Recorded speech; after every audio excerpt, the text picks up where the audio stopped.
A great segue in talking about the issue of congressional leadership on these issues, and certainly want to invite Congressman Deutch to come to the podium. Congressman Deutch, as many of you know, Democrat from Florida, House Foreign Affairs Committee, chair of the important Middle East Subcommittee. Congressman Deutch has been one of the leaders on the Iran issue and has been a forceful voice for Iranian human rights in the House. So, Congressman Deutch, honored to have you here, and we'll look forward to your remarks. Thanks, Mark. Sorry to interrupt what I'm sure was a much more productive exchange than the comments I'm about to provide. But thank you for having me. Thanks, everyone, for being here. Thanks to my friends at FTD and FPI for inviting me to participate in what I think is a really important event here today. I understand Senator Kirk was here earlier. I'm honored just to have the opportunity to share a podium with the senator who's been a leader on this issue for many years, and our esteemed panelists. I want to particularly recognize Annette Lantos, wife of the late Congressman Tom Lantos, not just the only Holocaust survivor to serve in the United States House of Representatives, but one of the greatest champions for human rights in this country's history, and continue the work that you do carrying on that important work is vital as well, and I commend you for it. We're here to shine a light on the continued and grotesque human rights violations taking place in Iran. June 14th marks a year since the election of President Rouhani, who won the support of some opposition activists by promising, among other things, to release political prisoners. As the world is focused on nuclear negotiations now, we cannot ignore what takes place inside Iran every single day, and has continued every single day despite this change in leadership in Iran. Congress has been focused for many years now on this issue, too many years, in fact. In 2011, along with Senator Kirk, I was proud to author the Iran Human Rights and Democracy Promotion Act, part of which was eventually adopted into the broader Iran sanctions legislation. And I remember an event like this with Senator Kirk, quoting statistics about the number of executions and sharing stories of the persecution of religious minorities. Iran has been engaging in the most egregious abuses of its people for too long, and the international community must continue to stand up for those who can't stand up for themselves. Per capita, Iran ranks first in the world in terms of executions.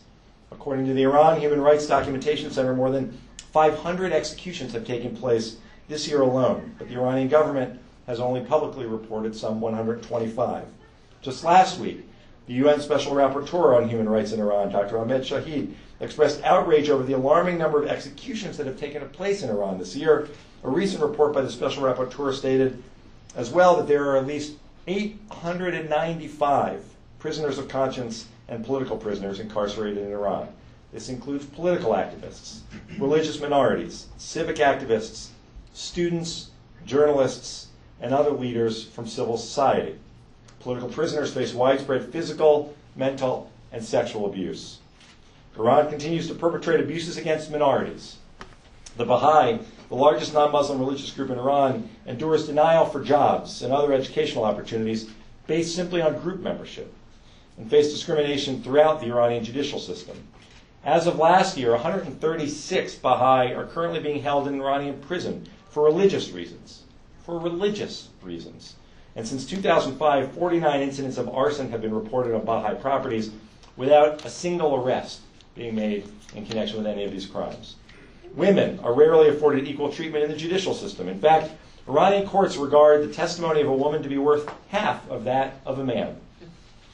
Earlier this year, an Iranian woman who had been sentenced to death by stoning for adultery was released from prison after the international community seized on her case. That is precisely why events like this that highlight the regime's abuses are so critical.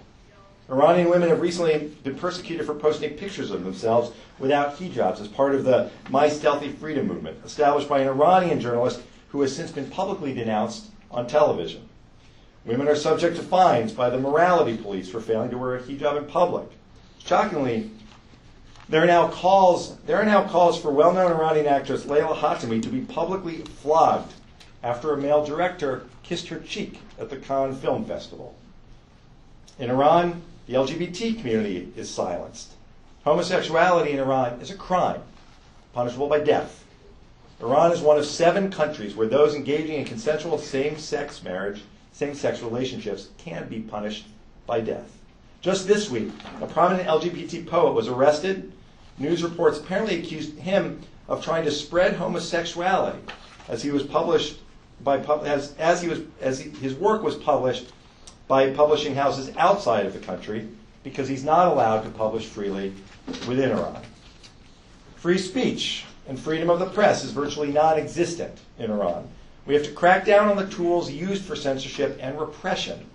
Social media in Iran is highly censored, despite the fact that both President Rouhani and Foreign Minister Zarif are quite active on Twitter. In May, 8 Facebook users received prison sentences ranging from 7 to 20 years. I could literally go on and on with examples of all of the ways that the people of Iran are violently deprived of their most basic rights. Today's panelists have already started delving deeper into the regime's abuses. But I'd like to close with just one message. Events like this are important because we need to make noise. We have to be heard. I know that many of us in Congress are focused, rightly, on preventing a nuclear Iran. Senator Kirk and I are deeply committed.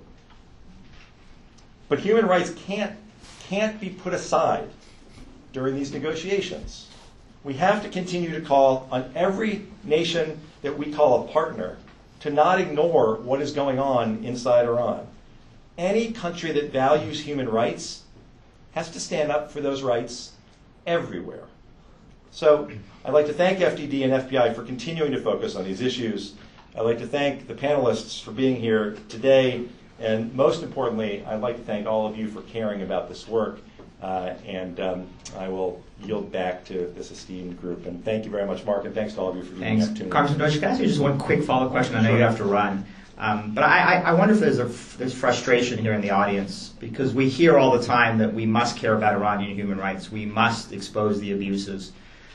But the reality is that as the United States negotiates with Iran over its nuclear program, the administration has demonstrated over the past year that it actually doesn't care. It doesn't care because it's only actually designated one Iranian abuser under U.S. law, and they have ample authority to designate Iranian officials for human rights abuses. Why in the 12-month period that we've been negotiating with the Iranians post the election of President Rouhani, the administration has decided to ignore congressional legislation and the congressional push for designations and sanctions against Iranian human rights abuses? Why are they ignoring the will of Congress? Well, I don't know about willfully ignoring the will of Congress, but I will tell you this: in Congress, which is what I know, where I can speak with at least a modicum of authority. In Congress, the focus has been on nuclear negotiations, and for an awful lot of my colleagues, dealing with one issue with respect to Iran is about all the room on their full plates that they have room for. That's what has to change. It's the sense that the voices of the people in this room, the voices of people who care about human rights, and ultimately the voices of members of Congress that will help propel this issue forward so that it matters as much to the people sitting in the room with the Iranians as it does to all of us. There's a broader discussion that we could have about human rights all throughout the world. And I suggest that human rights, there are lots of places in the world where we ought to be standing up for human rights.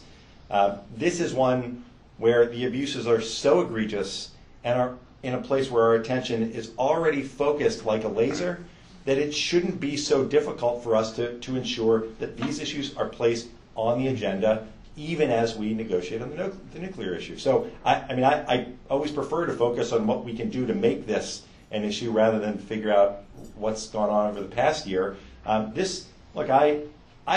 are a lot of these events that take place all over Capitol Hill. They're not all this well attended. It means a lot that there's a packed and warm room here full of people who care about this issue. And when I said we need to make noise about it, it's something that the people who've been involved in the human rights world for years know is the best way to make human rights matter. That's what we have to continue to do. Great. Thank you, Congressman Deutch. And,